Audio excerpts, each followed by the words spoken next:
You do become who you are surrounded by with respects to how you perceive life and what you think is within your reach. When I was a baby, I knew I was lucky as a young girl to be allowed to live because people used to come to my mother's house to give birth so that the births weren't recorded in the hospitals or registered. And if it was a girl, because there was no way of knowing whether it was a boy or girl, they would put them into a bag and suffocate the baby and bury it. I'm an entrepreneur. I'm a business-minded woman because of my father. Success to me means waking up every day and appreciating, having that gratitude for just being here. That's success for me. It isn't money. It isn't the people around you. It all starts with you. Life's worth living. Life is worth getting up in the morning and being happy and enjoying. You can make money. You can be in love with life. You can live a life of your dreams if you allow yourself to do that. It's just one step at a time.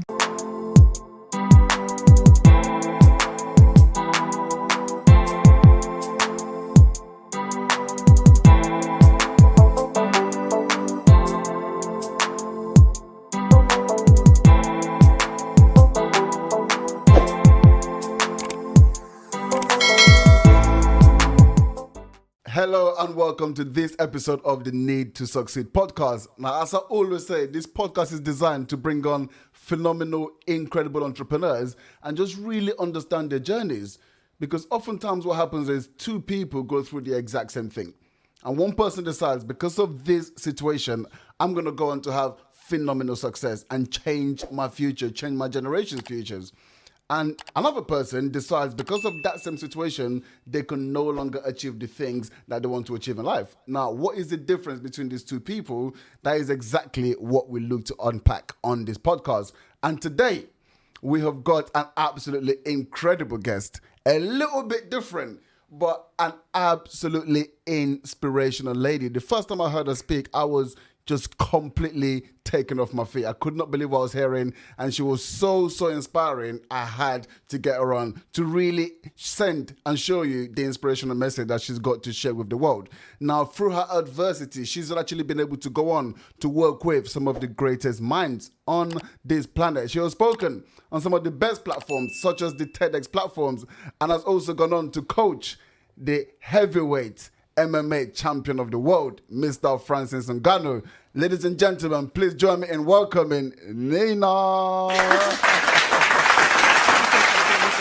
That was a little round of applause, yeah? That was great. Can you come and introduce me every time I'm somewhere? That sounds amazing. Well, listen, I know you're used to dealing with an MMA fighter, so I thought I'd just, like, you're walking into the ring. Yeah, we just needed the ring, the bell, didn't we? Just to get it going. Thank you. It's a pleasure to be here. Thank you for having me. No, honestly, thank you so much for coming on. Yeah, like I said, it was probably about a month and a half ago now, when I saw you speaking, it was just so incredible. As I was just saying to you earlier on, I'd never met you before, nothing at all like that, and you were just going on stage. I said, oh, great, this is brilliant. And then you started speaking, like, right from, 2 seconds in, I was like, oh, wow, this is, pretty special, right? So, thank you. I should come with a warning. I do say to people, I come with a weapon. I'm armed with love. I am completely all about self-love and giving love to others. Yeah. Now, but genuinely, thank you so much for sharing your message. And I think it's an important message to kind of get out there to the world, right? Yeah. But just before we kind of go into it, because what I really like to do on this podcast is, talk about, your journeys, where you are now, where you've actually started from. Sure. But we do have a tradition, all right? We do have a tradition on this podcast. And the very first question is, what does success actually mean to you? Success to me means waking up every day and appreciating, having that gratitude for just being here. That's success for me. It isn't money. It isn't the people around you. It all starts with you. And every day I literally do get up, and it sounds weird, but I do. I literally jump out of bed normally. On the days I don't, I still say I'm so thankful for being here, which sounds really corny to some people, but when you've had the life I've had, and even if you haven't had it, one of the most important things is to express gratitude, because with that going forward, everything just seems better. Your day just is better from that moment. Yeah, absolutely. Wow. And it's a great response. And the truth is, you said you're not driven by money. I think probably most successful people aren't. They're probably more driven by the cause. But as a result of that, there's still certain fundamentals. Like, I like to say success leaves clues. And actually, what you've said there, waking up with gratitude is a massive part of success. Because if you're in a state of gratitude, you can't also be in a state of worry, of concern, of stress. Those two things don't go together. It just keeps that energy up as well. That you start with the momentum of being positive, of just being happy, I guess, and it takes you through the whole day, most of the day. Absolutely. Incredible. Do you know what? When I was just doing that introduction, I thought to myself, wonder what people are thinking, right? Because I've spoken about you, speaking on TEDx and, working with people like Francis Ngannou, this is great. But what I always like to do is let's take it back to the start and really find out what Nina's journey is so for people to truly understand how you've become who you are today and where you've actually gone to today. So, just give us a little bit. So I heard this, I'll be very, very honest. I'm going to steal this because this is someone who I admire a lot, all right? Stephen Bartlett. And there's a question that he asked. I was listening to his interview with Gary Vee, and he goes, I always feel that, who people are today, I'm going to butcher this question now, right? I might not say as slick as he's done, but essentially there's a marker from when you were young, right? And, over the way you've been raised or something that happened when you were young actually then kind of defines, essentially who you are today. Like, what would you say for yourself? Or is there something like that that defines who you are from your childhood? Yeah, you see, most people focus on the negatives of childhood, the traumas, the times where they felt like they were nothing and nobody. And I've had those times myself more than most have. But we were speaking on the way here, and I was saying in the car that I'm an entrepreneur. I'm a business-minded woman because of my father. From a young age, I watched him run a numerous amount of pubs across Leicestershire. He bought over 200 properties across Leicestershire. And I was the person at the age of 7 or 8, because I spoke well, calling the breweries to put in the orders that he would leave me. My mother would do his bookwork, and often I was pulled into that. So you do become who you are surrounded by, with respects to how you perceive life and what you think is within your reach. If you think it's not within your reach because your parents have spoken about money with this limit upon it, then you put the limit upon it naturally. But I was around a father who was very ambitious. He was actually a professional wrestler. He was wrestling in the days of Daddy Giant Haystacks, Daddy, I can't remember the other people's names, but Kid Nakasaki, those sort of people. So he was in those rings. He was known as the Bengal Tiger, very successful person. So you take away from it whether you want to or not, because you are in that environment. And I think my seed that was planted within me to be able to think that you can achieve anything when it comes to money was from my parents. Wow, incredible. And it's so true. There's this popular saying that everyone says, but I'm a staunch believer in it, which is you are the sum total of the 5 people that you really hang around with. You can't help but just be consumed by it. So if you're seeing your dad having these incredible conversations, he's talking about that property, this property, and the breweries, and you're making phone calls and you're seeing the results of these things that you're doing, this little phone call I'm making, you're actually seeing the results of well, I like this stuff. Well, it helps confidence, doesn't it? 'Cause you don't really get children making those sort of calls, but it starts your confidence. And although I didn't have a relationship with my father, I never spoke to him, it was all very non-verbal because of my culture. I used to literally listen when I was in my bedroom with my ear really pressed against the door, listening to what they were talking about, because I wanted to feel part of the family. But I was taking in a lot of positives as well as negatives, but I've always been one to hold on to the positives because I believe they outweigh the negatives, if you think that way. Okay, that's interesting actually, because previously to what you just said, my next question was going to be, what's your relationship with your father like? Because that kind of sounds like I would, I've got a daughter now, right? She's 16 months old. I already dream about, thank you so much, dream about when she's grown. I'm already planting little seeds, even though I know she can hear me now, but it's different. But I can't wait to the point where we're talking business. We're just on the same level of respect. Not that she's my daughter, it's just like we're talking. That's amazing. We're doing this strategy. We're doing that. So so when you mentioned about you making the phone calls and all of that, I was going to ask what was that relationship like? But you mentioned, can you just explain a little bit more? You mentioned because of culture that you couldn't have verbal communication. What do you mean by that? So it was non-verbal. My parents are immigrants from the north of India, the Punjab. So the Punjab is the area which they lived. The religion is totally different to the culture. I want to make that a very apparent things. A lot of people think these things are religious, and they never are. That a lot of the time they are cultural. And in the culture that my parents are raised in, I often describe they packed very tightly, because when you're going on holiday, you're packing your swimmers, you're packing your suntan lotion. They had to leave quite quickly, and they had to leave with a very small suitcase. So when I say they packed into their suitcases, they packed into their suitcase their culture, their belief systems, what they knew, their language, the way they communicated. And it's a very aggressive culture. Punjabis are very aggressive, most of them. And with that, he brought his aggression. He brought that he only wanted boys, because in my culture and many others like it, boys are more desired than girls. Girls are not spoken to, and I've said it lots of times before. Often in India, even now, girls are placed under the wheel of a lorry without the lorry driver knowing, because they're placed on the other side of the lorry driver's wheel, and he will drive over the baby and kill it. I've actually posted, I do come with a warning, I have said, I've actually posted front page magazine papers that show a baby's head decapitated. Is the magazine Marie Claire. They had posted it a while ago. The baby's head is decapitated. It's a baby girl because she's been dumped on the side of the road. Cars have driven by and decapitated her, but no one even stops to look, because it's something that they see quite often. You'll find baby girls put into plastic bags and suffocated and buried, and some of them are now being found, remains. And when I was a baby, I knew I was lucky as a young girl to be allowed to live, because people used to come to my mother's house to give birth, so that the births weren't recorded in the hospitals or registered. And if it was a girl, because there was no way of knowing whether it was a boy or girl, they would put them into a bag and suffocate the baby and bury it. Again, on my social media, I've shown a baby placed in a bread bag. A bread bag is so big, but they've put the baby's body in there and got rid of it. So they brought this culture and this belief system that girls don't matter, that they don't mean anything, that they are disposable. And the fear that they instilled in me was so much so that I wouldn't speak. I was very invisible. And I spent most of my life with that mentality, if I'm being honest.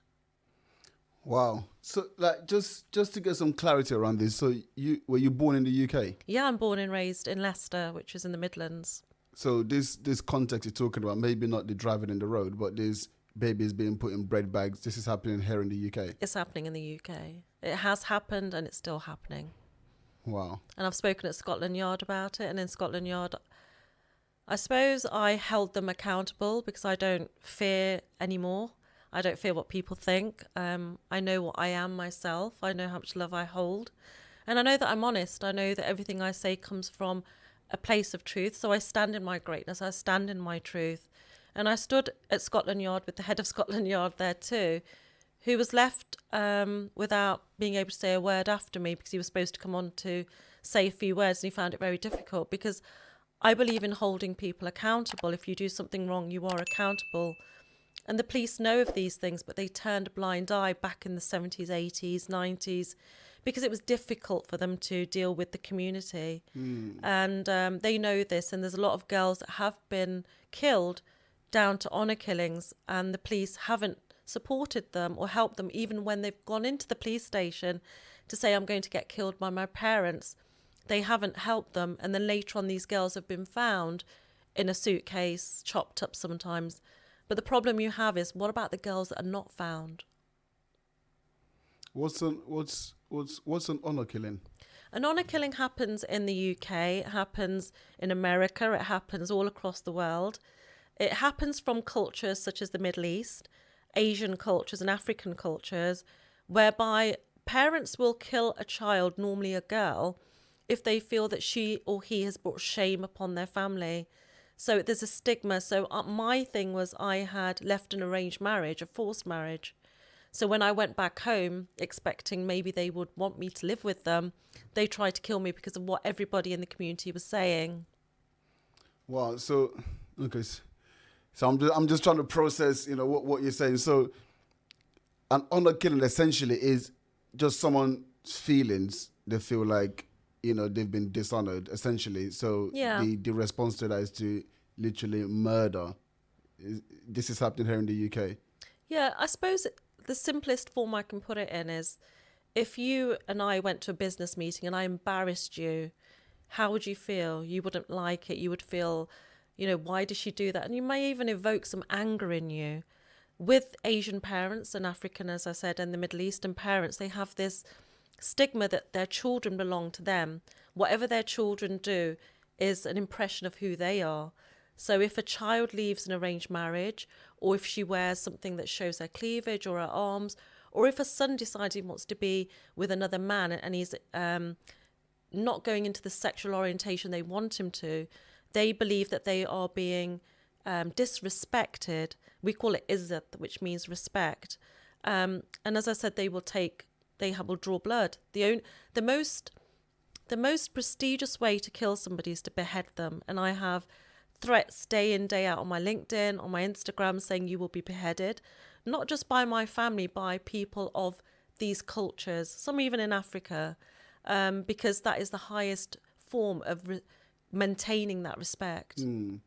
Wow, that's so. Like you just mentioned about you actually going through this stuff. You said you went back to your family, you were being abused in your relationship, and you went back, and essentially they tried to do what?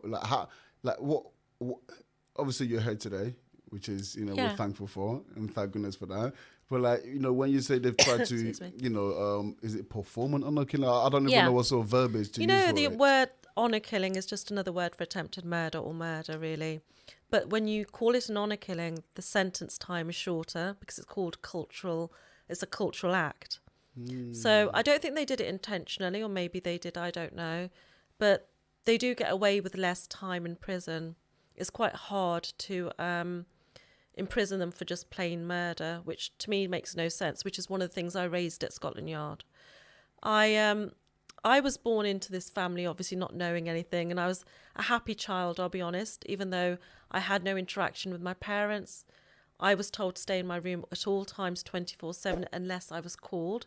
So I was a modern day slave, as somebody has explained to me now. I understand these things. My job at the age of 6 was literally to cook and clean, and I would run down the stairs super happy when they called me, thinking, great, it's my turn to cook for them. And every ounce of love I had went into that food. I didn't make it in an angry way. I made it, I'm going to make this for my parents. I'm going to make this for my brothers. He likes it like this. I'll make his this. And I really accommodated that because I've always been a very loving person. I unfortunately endured a attack when I was 14 by my father and his friends. Back in the days, a lot of Asian and African parents would go out, the fathers would go out and drink, and they would bring back a whole load of friends with them. And it was a standard thing on a Friday or Saturday.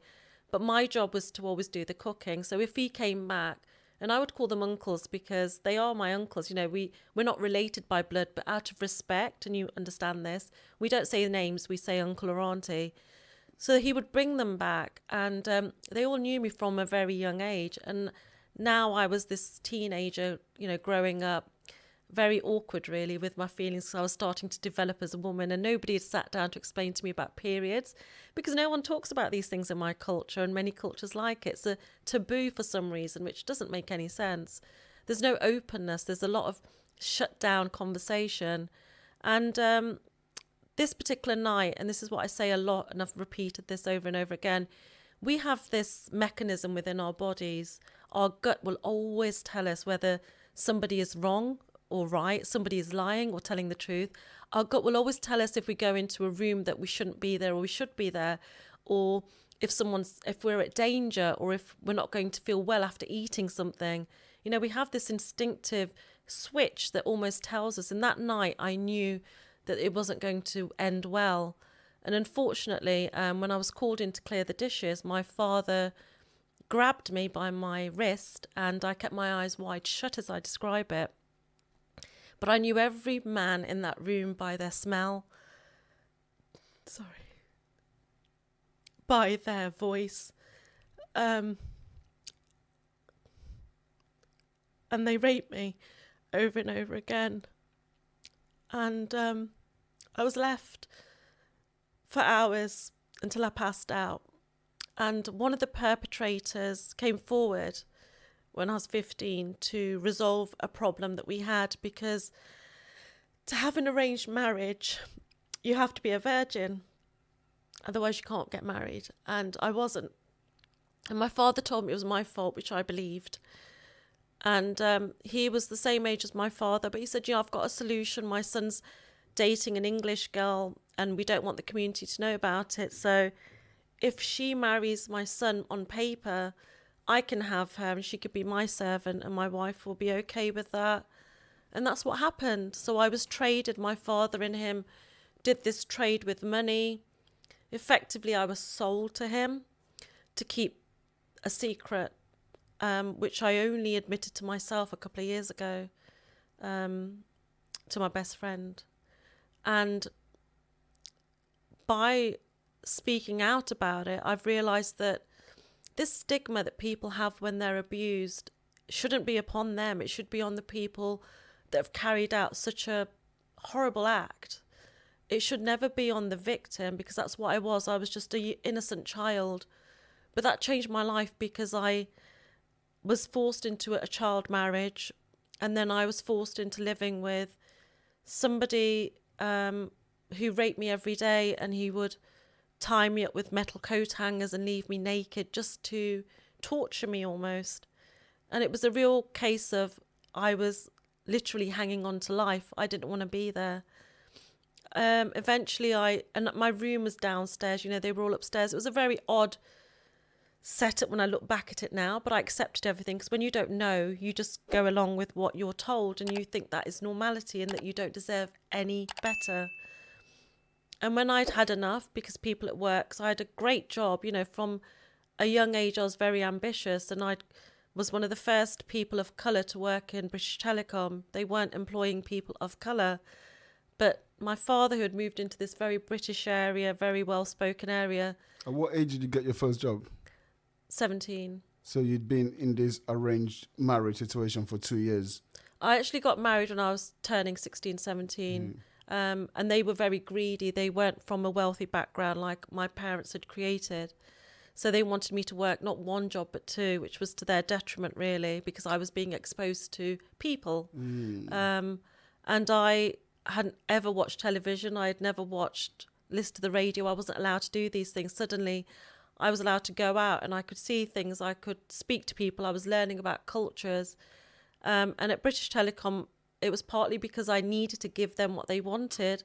I had enough of working as a clerical officer after 2 months. I knew it wasn't enough money I was earning because they just weren't happy. And I was a real people pleaser. So what I did was I went onto the floor where all the executives were, and I stood at the coffee machine not even knowing what to press. I stood there thinking, just act like you know what you're doing. And I was a very young girl, but I was a very confident girl. It's almost like I turned up at work and I was a totally different person because I'd escaped my house. And not having the ability to find out who I was, I started to discover myself on a career basis. And I saw one of the people approaching. He was the head of marketing, and I said to him, I can't seem to get this coffee machine working. And he laughed and he said, well, little girl. He actually called me a little girl, which is quite not very nice thinking about it now. And he said, are you really here for coffee? And I said, no, I need a job. And I said, I think you should employ me. And he said, what's your name? And I told him who I was. And it was in those first few seconds I realised that within the first 7 seconds, as it's proven, you either get to impress somebody or you don't. You're forgettable. So what are you going to do to make sure somebody remembers who you are? And he offered me a job, and I was on a really high wage back then. I think it was 17,000, going back to 1991, 1990, yeah, around that time, which is a brilliant amount of money to be earning as a 16, 17-year-old. So, but that wasn't enough money, so they sent me to sell kitchens, and obviously that helped me again with my confidence of making phone calls. Hi, we've got a sales rep in your area, sort of thing. But I actually enjoyed the interaction of people, and I realised that the more I went on in that career sort of scope, that I enjoyed people, I enjoyed that interaction, I was good at it, and I understood people. But that came to get me to be exposed to people, as I said, and I met a couple. He was Nigerian, she was Asian. They were dating. Bali was my friend, the girl, and she said to me, you shouldn't really be be tortured the way you are. You come to work and your ankles are bleeding through your socks, and you've always got a bruise, and just go back to your parents. Of course they'll want you. And I started to believe her, that they would want me. Why wouldn't my parents want me? Forgetting they were the ones that had put me through so much trauma as a child. But when I turned up at my parents... So you had told your friend essentially everything that was happening, or? I trusted her because she was from the same culture as me. She was also Punjabi. Her parents had allowed her to have this Nigerian boyfriend. And I thought, oh, okay, maybe things have changed. And it's been a couple of years. It's been 4 years. Maybe if I go back home... All I wanted essentially was to be loved by my parents. Oh. So, and then you kind of trusted your friend and you listened to her advice. So I went and back to my parents' house. I left my job. I didn't tell them I was leaving. I just walked out because I knew that if I went back to my parents, I had to give up everything I was doing. But I was happy to do that because of the abuse I was suffering. And also at that time, girls were being set alight in my culture, brides that hadn't produced a boy. And the police were turning up and just literally going because they didn't know what to do about it. They were being told the brides had been, they were committing suicide, not being killed. And I was scared. I had the fear of fire. I just started developing this real anxiety of fire. And was there not a point? So you're not exposed to this new culture, right? Like 4 years of working, you're exposed to this whole new culture. Wasn't there a part of you that was just thinking, well, I'm guessing you were hanging around different cultures, white people, Africans, and all this sort of stuff. Yeah. So you're thinking, well, this is not normal. Yeah. Did that kind of cross your mind? And how did you kind of process that? That's a great question, actually. Yeah, no, I knew it wasn't normal, but it's all I knew. And I knew that if you step out of your culture, you become a black sheep, you're disowned. And we have such an attachment with our parents because of the way they raise us that we have to do everything for them. And there's a real guilt. There's a sort of very fine line between guilt and shame. I felt ashamed if I wanted to do something for me, not understanding it's self-care and self-love and that we're supposed to have that freedom. And I had this guilt that if I left home, something might happen to my parents, then it would be on me. And what would people say to my parents? And effectively, I think I was still a very naive 21-year-old, not on a professional level, but on a maturity level within my own mind. So I ended up going back to my parents. I went with nothing. I left the house that morning like I was going to work. I didn't go to work. I went straight onto a bus and I ended up at my parents' door. And they knew I was coming because in my culture, back then without mobile phones being a thing, some auntie from the community had seen me get onto a bus and had already phoned them up on the landline, said she's coming to your house. I've just seen her. She didn't have a bag with her. She's not going to work. And it's such a tight-knit community, but that's how it works. So when I got there, I was literally dragged into the room by my eldest brother and my father, and they started to beat me, but it wasn't a beating. To say a beating would be quite light in description. They, as I say, they broke my arm and my jaw, but they were so full of fury. They were so angry.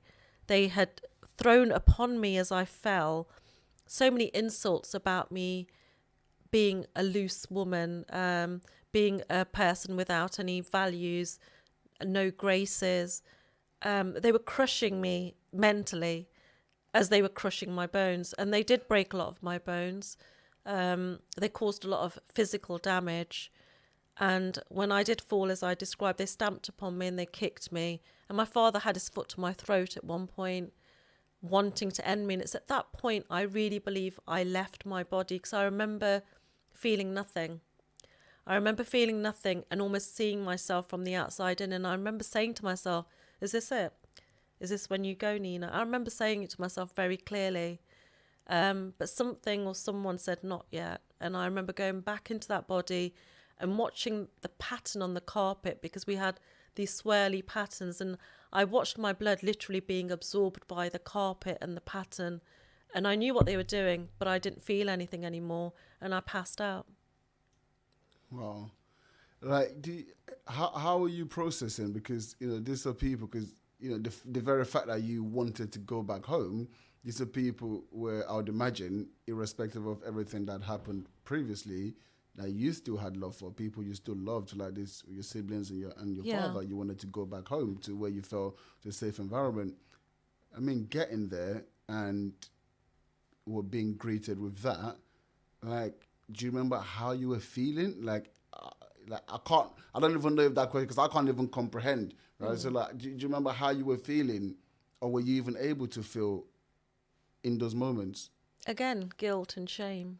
That's what it was. I felt guilty that I had left the marriage, that I'd done what they didn't want me to do. I knew I was supposed to stay in the marriage because in my culture, we're taught you stay in the marriage until you die. You know, you don't leave. So I knew that I was wrong. I felt wrong for leaving. I knew the reasons I had left. And of course, they were more than enough reason to leave. But in my culture, it wasn't. In my parents' eyes, it wasn't. So I felt bad. I felt like that letdown. Of course, it was me that was going to let them down. And the words they used, they're very manipulative. Parents can be very manipulative. And the words they used were going round and round in my head, that I'm a nothing, I'm a nobody. Who's going to want me? Even I didn't want me. Wow. And you obviously woke up, from that situation. Like, how are you feeling? Like, what happens next? Yeah, to cut a long story short, I woke up after a couple of days. I would say 3. I don't know why. I don't know how many days it was going back now. But I couldn't move. My bones were broken. My arm was broken. My jaw. They had displaced my hips, and my hip was effectively broken. I had to get out because somebody warned me. An auntie from the community had put her head through the door and said, they're going to send you to India, which my father had also said as well, that we will send her to India, which is why they stopped. They stopped doing what they were doing, the honour killing, because they would send me away. But I'd been born and brought up into a family where they told you day in, day out that if you did anything wrong, you would be buried under the floorboards. And I believed it. So for me, it's going to happen. They're going to kill me. So I crawled. I crawled away like a baby. And it was hard because I would fall down. And it's hard to talk about, but I got out of there. It didn't matter how I got out, but I got out. It was a scary situation to be in because they were all in the house. And on that floorboard that you try not to make that noise and it always creaks, that was what was happening every time I tried to go forward. But I ended up falling asleep in some bushes. I got myself to a taxi rank at 5 o'clock in the morning when I came back to life, I guess. And the taxi driver got me to my friend's house. They didn't answer the door at 5 o'clock in the morning. I don't think anybody was going to. I ended up in a police station. He said, let me take some photos of you. He took photos and he said, what happened? And I said, my parents tried to kill me in an honour killing. And he said, oh, no, let's get you to a hospital. And I stayed in a hospital for a couple of months, getting better. Nobody asked me once what happened to me or how it happened. Eventually I was released and I went to a women's hostel, which I couldn't cope with. And I'm a little bit ashamed of saying it because I didn't understand then that other people are going through their own traumas, and the way they are dealing with their traumas is they are numbing their pain with alcohol and drugs. I just saw them as, oh God, these people are drunks and they're taking drugs. I didn't really understand or had the emotional intelligence to understand their pain. I just wanted to be away from them. So I ended up going back to my friends. At that time, Bali had left. Her Nigerian partner was there. He was also my friend from work, but I didn't know him as much as I knew her. And he said, oh, you can stay here. I've got a spare room so long as you pay me rent. And I said, I can't work just yet because I'm still I'm still not really okay. And he said, well, whenever you can backdate it and pay me. So that's what I did. He became my landlord, I guess. He subletted to me. And I got a really good job in the council where we were, and I was paying him the rent and everything seemed to be good. I was still trying to work out who I was because I no longer had a family. I no longer had a job that I wanted to do. I didn't have any friends. I had no family. There was nobody I could reach out to and say, how's my mum? How's my dad? I couldn't. And I felt very much alone, very alone. And he said to me, there's a party going on. And I thought, wow, a party. I've never been to a party, and I got super excited. And the party was just the landlord that owned all of these flats. And he got me some Coke to drink, Coca-Cola, but it wasn't Coca-Cola. He said it was Pepsi, which is why it tasted oddly. And again, this is where my naivety comes into play at 21, taking this drink from somebody that I don't know very well. and he ploughed me with alcohol, basically. I don't think it took too much, to the point where I passed out. And I remember going into the flat with him where we were living, and I remember at the door open, I remember just falling down, nothing more. He took advantage of me. I guess he raped me when I was drunk in that state. It wasn't something that was agreed between us, I know that. But again, I didn't know how to behave in such situations because of my past. But it was a blessing in disguise. I just think things happen for a reason. I gave birth to my daughter, and Kemi, and she was literally, Celeste was the reason I decided I would start living. You know, she gave me that push, I guess. I decided to give her everything I never had in life, the love, but also for her to go to the best schools, have the best things in life, just everything that I never received as a child. So she was my force of nature that pushed me to start a business, which I did shortly after she was born. Because we had a flat on top of a shop, and I was in the newsagents one day with my daughter, and she was asleep, so she was lying on the sofa, and I was just chatting to them because they were like friends. And a man came in and he said, I can't, he was chatting away about how much money he was making. He can't keep up with the demand. And I clocked what he was saying. I remember he was wearing a gingham shirt and some dark jeans and some brogues, and I ran out after him. And I said to him, excuse me, and he sort of looked at me and started to laugh. He said, did I leave something in the shop? And I said, no, I don't work there. I just wanted to know, what is it you do exactly? And he said, I sell mobile phones. And I said, I want to work with you. I can sell them from here. I can be your sub-dealer. And he said, no, I don't think you understand. I don't think you could do that. No, love, but not, yeah, nice. And he drove up in his nice BMW, and I thought, I'm not going to give up. And I went in, wrapped my daughter up, put her in her pushchair, ran down to the big telephone box with a heavy door, wedged it between her and the pushchair. And I started looking through the yellow pages for this, because he said he was in Kettering. And I thought, there can't be that many mobile phone people in Kettering, but I couldn't find his details. So I had some coins, I put them in, and it wasn't 192 then, it was something else, I think. And you had to pay for the service. So I put in the money and said, I want to find a phone salesperson in Kettering. And she found him straight away. So I took the name, and back then they would give you the address as well. I took the name and address, ran up this hill, and I was super on fire, and went home and I wrote a proposition, which is one of the most important things in business you should do to start with. Write it down. Whatever it is you want to create, whatever your goal is, whatever your business idea is, write it down. I wrote it down, I posted it to him, and a few days later he came back to find me, and he said he was so impressed. He set me up with some pop-up banners, told me the commission, but I was selling more phones than he was in his office, in his building. So Orange actually contacted me and said, we want to give you a dealership directly. It was Orange back then, it's EE now. And I thought, I don't want to do it from home anymore. I want a house for my daughter, a nice house with a white fence and a garden, and I want an office. So I found an office in the centre of town. It was a shop. And the guy, I negotiated, because I'm very good at negotiations. And I ended up with this mobile phone shop. And I moved into there. My daughter would sleep in a pushchair in the back, and I started to sell mobile phones. So that led me onto my career path, which has always flown. I've never had a problem making money. It's just I didn't understand about the laws of duality. You make money, you give money, but it's also to receive happiness and love. And I never really understood that. I gave and gave and gave. And what I teach people now is that when you just give and you're not willing to receive, or you block receiving by saying, no, it's okay, I'll get this one, don't have to do it, no, it's okay, you actually stop that whole circle being naturally flowing. As soon as you open that circle up and you allow people to give to you, you can actually give more. So the more wealth you have, the more people you can effectively help. So sometimes people look at wealth in a very negative way, in the wrong way, that it's all about having designer suits or handbags and getting your face in a certain way or doing things. But actually, no, the true wealth is having the finances to be able to support other people, to enable them to support themselves and their families, to give them that gift of being able to do something that they want to do. Wow.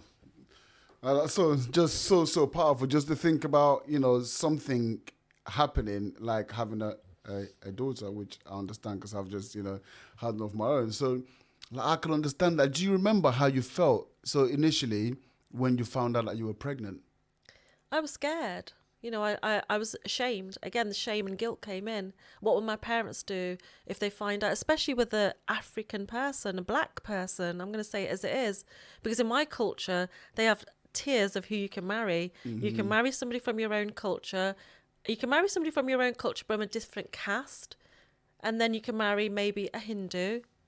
And then maybe you can marry a white person, because white people are always good, aren't they? No disrespect. But then if you go for a black person, oh my God, they're the drug dealers. They're the ones that are going to put you on the corners and sell you to their friends, which is very hypocritical compared to what my father did himself, So I knew that I had pushed boundaries to where they shouldn't be pushed, but I also believed the universe had done something deliberately for me. I always believed, not necessarily in God, but I believed there was a higher source that was always guiding, always telling me, Nina, go this way, no, go that way, turn right, not left. So I trusted my journey at that point, and I can't describe how, if you're a new father, so anybody out there that hasn't got children won't understand, but if you've had a child, that firstborn that you hold in your arms, it's an indescribable feeling. It's just pure joy, pure love. Yeah, 100%. I find it really interesting that even after everything that you had been through, and maybe you can speak to this, right? Even after everything that you'd been through, when you found out you were pregnant with a black person, you were still living under this set of rules that has been set by these very same people who have tried to kill you, who have, sexual assault, all of these sort of things. You were still living and still thinking with those parameters. Yeah. I was brainwashed. I was brainwashed by societal pressures, the culture, by the expectations of parents. And I didn't know how to think for myself. I didn't know that I could think for myself or decide things for myself, which is strange because I could decide things on a business level. I knew how to do things without asking anybody, and I still do. But with regards to me as a person, there was some sort of prison, I guess I'm going to say, that box that we all think exists, whereas it doesn't. And I felt I was still in that box because my cultural restrictions were this box. They were holding me in. So I still had low self-esteem. I didn't love myself. I thought I was nobody, really. I became a mother, which was, I'm going to be the best mother in the world, and I think I am up there with one of the others. Because it's not an easy job, let's face it. But I didn't know anything about Nina, who Nina was. All I carried with me were the words of my father, of my brother, of people around me. I never really created my own dialogue. That's a pretty heavy weight. It's also, in a roundabout way, a really, really good trait to be a successful business person, or to be successful in anything that you do, being able to really, okay, this is happening, it is what it is, here's what I've got to do, I've got to sell these phones, I've got to do this, I've got to make money, I've got to look after my daughter, so this is what we're going to crack on. Yeah. Like, how do you, as a business person, separate, pain and what you need to do? I've always used my pain as my purpose, I guess. I've always used it as a motivator. And also I've lived in fear, I'll be honest. I've always lived in fear. I was very scared of my ex-partner, of what he would say, what he would do, because he was very violent too. So I had that continuous, if you don't get the money that he wants to, you'll be in trouble. I always had this thing. It's an Asian thing, maybe. It's maybe an African thing, and also a Middle Eastern cultural thing. But we're going to get in trouble. I'm going to get in trouble with my mum. I'm going to get in trouble with my dad. I'm going to get in trouble with my brother. I'm going to get in trouble at school. And I had that mentality all the time. But I used to see people come into my premises, the shop that I had, and I would say to myself, that money's going to pay for your daughter's things. That's going to pay for your daughter. It was always my children's money in my mind. So I never did hard selling. I'm not someone who would sell anything a hard sell. If I knew that the person didn't need the phone or the computer or whatever it was I was selling, I wouldn't force it upon them, because I don't believe in that. I wanted to bring forward my values of respecting that person too, because I believe they will come back for something else. But I was very clever in the way I strategically put my daughter in the nursery, paying extra money and struggling a little bit to pay that nursery. But I knew all the doctors, all the nurses, all the lawyers, all the solicitors, all the professional people went there. And I would be there a couple of minutes before the end of picking her up so I could speak to them. Networking, as we've spoken before, is a huge thing. And just introducing yourself. And I would invite them, come over and have a coffee at my my shop. You know, I bought a nice fancy machine so I could make nice coffees for them. And people want to work with you because one of the key factors in business is, I know that a lot of this podcast is about business, is that people buy into you, not necessarily what you're selling them. If they like you, they're going to say, let's go to Ibrahim because he'll know. Let's go to Ibrahim because he knows about property. But you might know about getting some this, that and the other. And they'll keep coming back to you. So if you have a new product and you go to them and say, actually, I'm also doing meditation classes, which I am now. They'll be like, I love Nina. She's the queen of calm. Let's go to Nina. You know? So you've got to just authentically be yourself. There's no need to push things on people they don't want. Be authentic. Be genuinely honest. And I believe that people then will come to you. And that's the key. We think we have to chase money, chase people. But if I was to get up and start running, you automatically would get up and start running away. It's just an automatic reaction. And that's the case with money too. The more you chase it, how am I going to make this money? How am I going to make it? And a lot of people have this mindset where they're constantly sitting at home. I really want to make money, but I don't know how. But when you actually relax, sit back and trust yourself and love yourself so much, everything starts to come towards you. And that's what happened to me a couple of years ago when I found me. Wow. Well, I mean, I'm going to touch on that in a minute, but just first of all, I just want to ask you a question because you have got the fortitude of your mindset is just like, it's like iron proof, right? Which is really, really great to see. Like, what advice would you give to someone who is struggling right now? You know, maybe they've just been through something similar yourself and they're trying to find themselves, right? Because you've been able to transition out of that. What would be the advice you'd give someone in that situation? Yeah, there's a lot of people out there that are struggling now mentally. I am an ambassador for mental health, as I mentioned, because my son's, having watched a lot of domestic violence, struggled with mental health. And also I'm an advocate for homelessness. As we discussed earlier, both of us were homeless. So it's something very close to my heart. Obviously an advocate for domestic violence. And I'm an activist speaking out against honour killings and human trafficking. If anyone out there is struggling with anything, the first thing I need them to do is to take a break, to stop the self-sabotaging words that they're using upon them, because you start to almost drive yourself down to the ground, really beat yourself up about why can't I do it? Why am I in this position? I don't know how to get out. And almost embarrassed by that. And it's very, very hard to ask for help, very hard. When I was going through what I was going through, I didn't know that I could ask for help. People that have come from different countries don't know how the system works here, so they're often kept in relationships because they're threatened that if they step out of the relationship, no one's going to help them. So it's not having that knowledge. But there are so many places, so many setups now, so many non-profits that are there for you.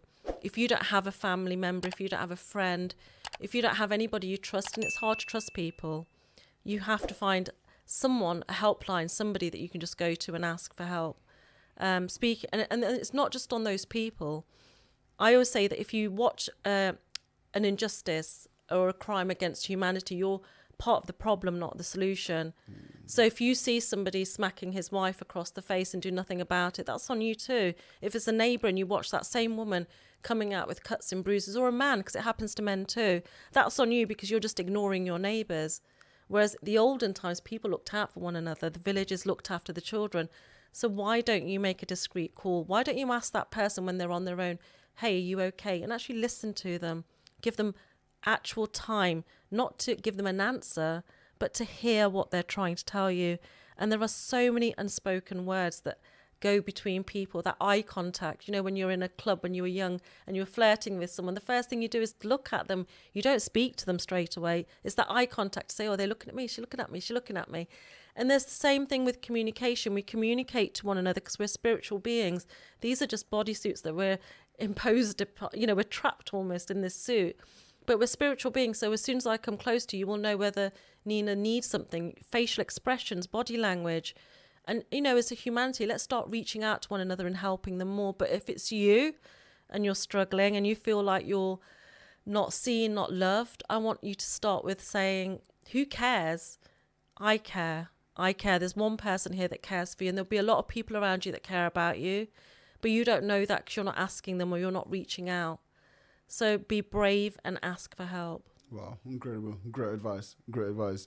And just coming back on what you touched on a minute ago, you mentioned 2 years ago, Which when I heard that was, surprising to me because, anyone just looking from the outside, all of these years you're talking about, you're this high-flying woman, you got your daughter, you're looking after her, you've got Orange Shop, they're coming to you. Like, she's smashing it, right? And this was what, a couple of decades ago? Yeah, it was 2015 is when I left home. I went through 23 years of domestic violence. I had a really hard time with my partner. There was no love between us, but I didn't know about love. So I was very loyal to him because in my culture, if you have a baby with someone, you stay with them. You don't leave and have babies with other people. It's not the way it is. I went on to have another son with him. And then I went on to have another son. But unfortunately, he died at hospital because my partner pushed me down the stairs. His name was Tyler, and I know that he's my angel. I know he's always around me, looking after me too. And then I went on to have my youngest son, who's he's a star. And my daughter went off to university. I sent my middle child, to boarding school because I was trying to protect him from his father, because they started to clash, because sons start to look after their mothers and there starts to be that clash. Whether it was the right or wrong decision, I made it. At that time, it seemed the right decision to me. The plan was that my youngest would also go to boarding school to do his A-levels, because he was in the middle of just his first year of GCSEs. But unfortunately, he got ill. He lost his place because he played for a Premiership football team. He ended up going and spending a lot of time in hospital, and his father never came to see him. And then when we came out, after a while, his father tried to kill us both. He filled the whole house up with gas, and he sent a picture to our daughter, saying, "I'm sorry." And when she received the picture, she knew there was something wrong. She was sure that one day she would get a call saying I had been killed, because her brother was slumped on a desk and I was asleep on the sofa, and I had insomnia because he had set my hair on fire as I was sleeping. He'd set my pillow on fire, so I just got into a habit of not sleeping. I became very nocturnal.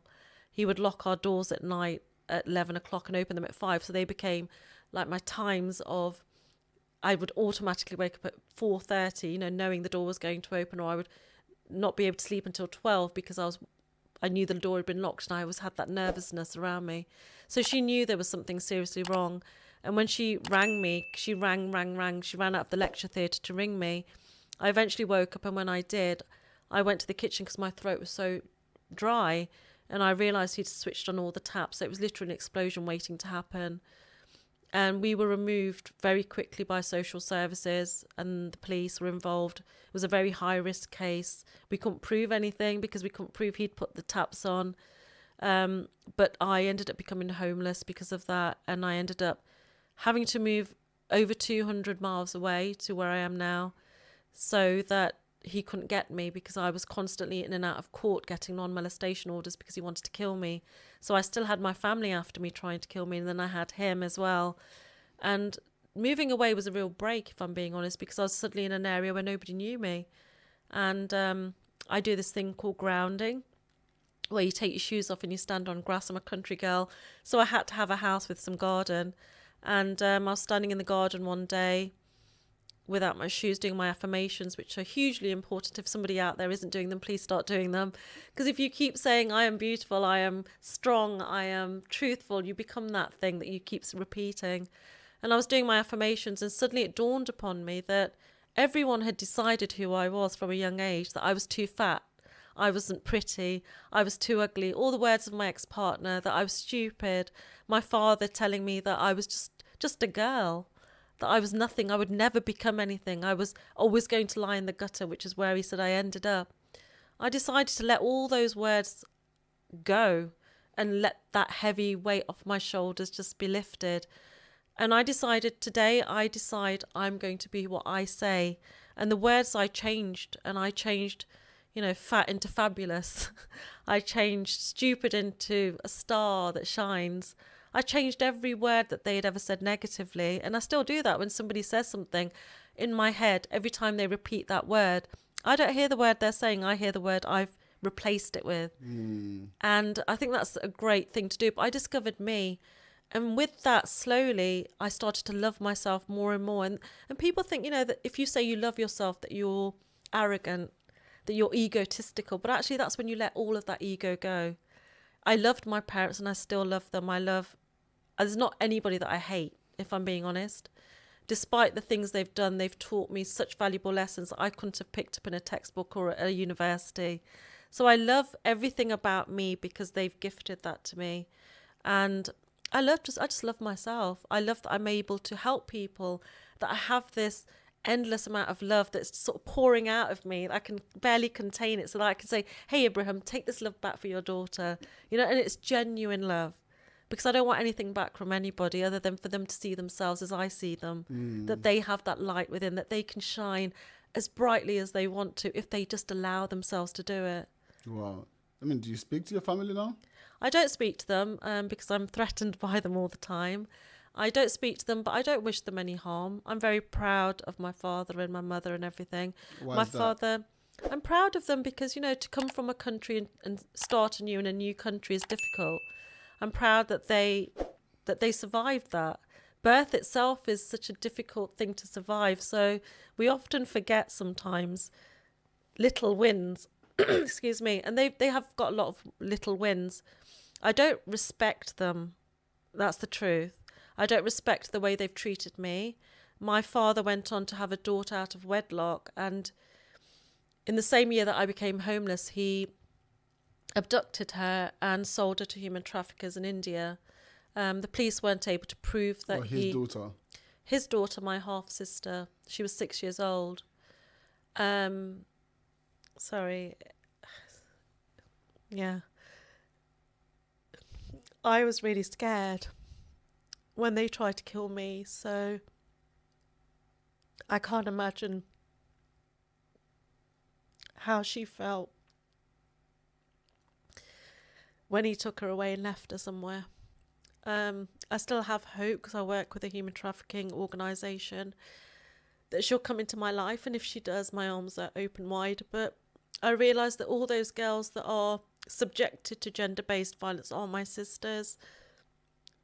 They're an extension of me. They are Nina's, effectively. So I started a non-profit which was registered last year, which helps girls escape any forced marriages or gender-based violence and spreads awareness. My main objective is to spread awareness, because if I tell you something, you know about it, you can maybe do something, or someone in social services or the police, they just have that additional knowledge of what to look out for. Well, what would you say in terms of, because obviously you mentioned you spoke to the authorities. Something that was striking is you mentioned, even when you went to the police, battered and bruised, and it was kind of like, oh, no, we take you to the hospital. And I'm like, what can people actually do differently today, and why the hell is it not already happening?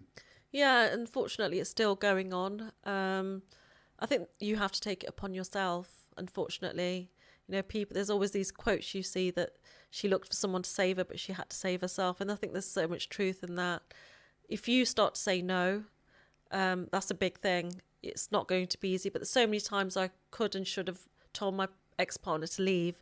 I'd created so much wealth, and it was just me working, that I had the ability to support my children and live in a happy environment as opposed to walking on eggshells, but I didn't think I could. And it's that whole belief system that you're not worth anything, that you can't do it on your own, or you believe what they tell you. If I said this screen is actually pink and I kept saying it over and over and over again, at one point you're going to think, actually there is a bit of pink in there. You start to believe what but you start to believe what you're told.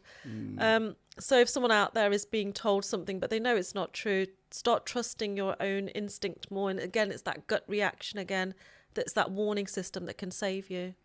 Wow. Yeah.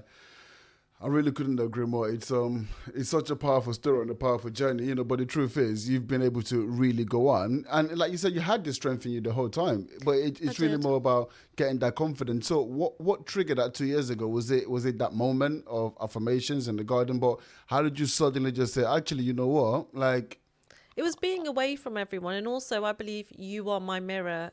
People around us are our mirrors. Mm-hmm. You see in me what I don't always see.